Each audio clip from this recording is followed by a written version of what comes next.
Le coup de force de la junte militaire au Mali qui a mis fin mardi aux prérogatives du président de la transition Ben Dao et de son Premier ministre Mokhtar Ouane, 9 mois seulement après le départ d'Ibrahim Boubacar Keïta, a jeté un froid dans les rues de Bamako. Donc visiblement c'est un coup d'État, ce qui a changé aussi la trajectoire de nos actions, parce que nous c'était pour appeler à la libération de ces personnes, mais là nous voyons que c'est visiblement un coup d'État et c'est devenu un combat pour nous de sauver la démocratie malienne.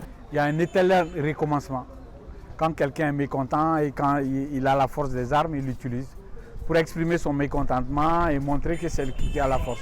Il va falloir qu'on sorte de ce cercle infernal-là, que les règles puissent faire fonctionner le pays, que force revienne aux règles.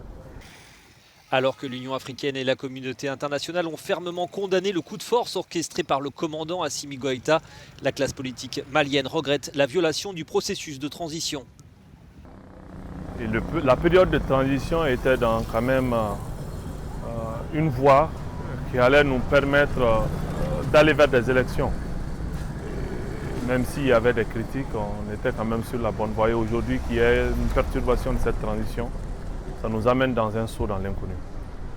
En tant que démocrate, en tant que républicain, un coup de force est à condamner et nous le condamnons vigoureusement. Le président de l'Union africaine, Félix Tshisekedi, a exigé de son côté la libération immédiate et inconditionnelle des dirigeants de la transition.